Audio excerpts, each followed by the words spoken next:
анда курултай деле шайлап атканда деле анда деле сатылып кетет да.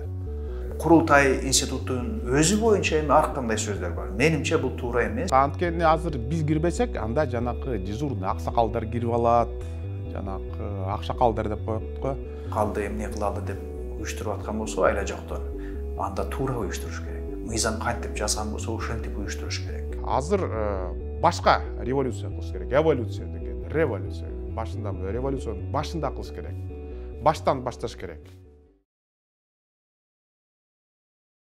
Урматтуу кыргызстандыктар, кечээ күнү элдик курултай жөнүндө жарлыкка кол койдум. Ага ылайык ушул жылдын 25-ноябрь күнү биринчи элдик курултай өтөт.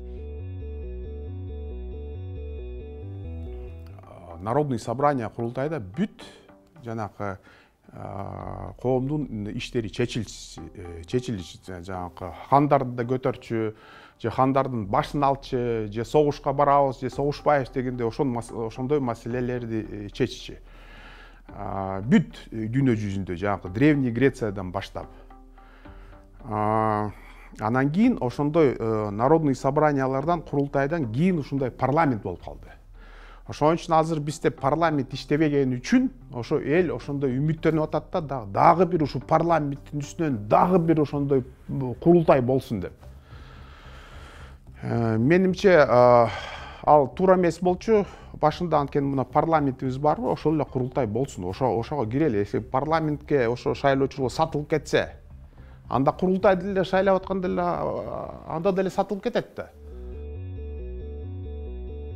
Курултай институтунун өзү боюнча эми ар кандай сөздөр бар. Менимче бул туура эмес, жана конституцияга киргизилиши такыр керек болбогон, туура эмес болгон бир демилге болуп калды дейм.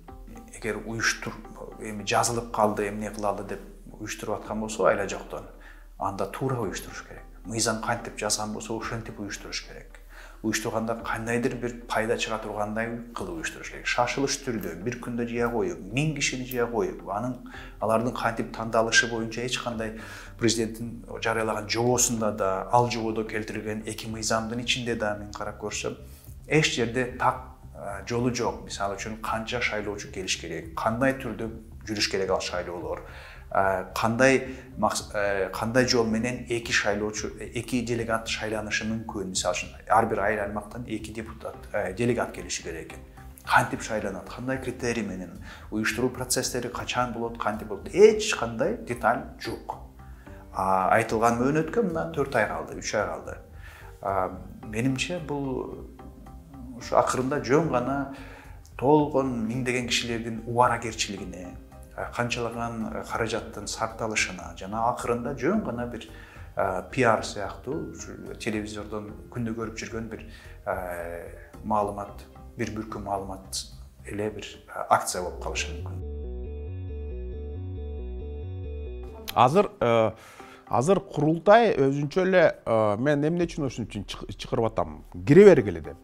Жанакы анткени азыр биз кирбесек, анда жанакы дежурный аксакалдар кирип алат, жанакы акчакалдар деп коет го. Ар кандай күчтөрдөн түзүлсө, анда президент менен деле карама каршылык болуп калат. Бирок анын ыйгарым укуктары аз, жөн эле рекомендация, сунуш берүү. Андан кийин анын сунушу менен жанакы өкмөттү алмаштырса болот, жанакы министрлерди алмаштырса болот. Бирок баары бир ыйгарым укуктары аз. Бирок ошол курултайда чыныгы ошондой ар кандай Кыргызстанда болгон ар кандай саясий күчтөрдүн өкүлдөрү болсо, анда ошол ыйгарым укуктарын да көбөйтсө болот.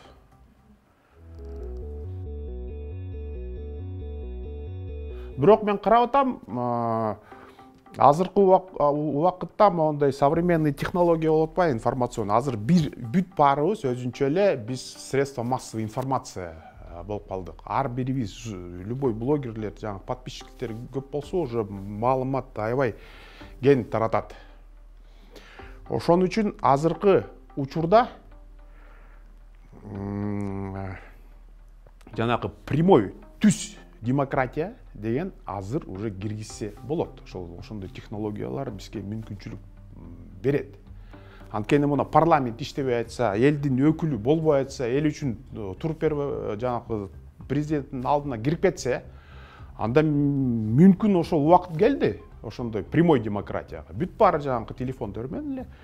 Швецияда болуп атат ошондой референдумдар, эл чогулуп эле мыйзамды кабыл алат.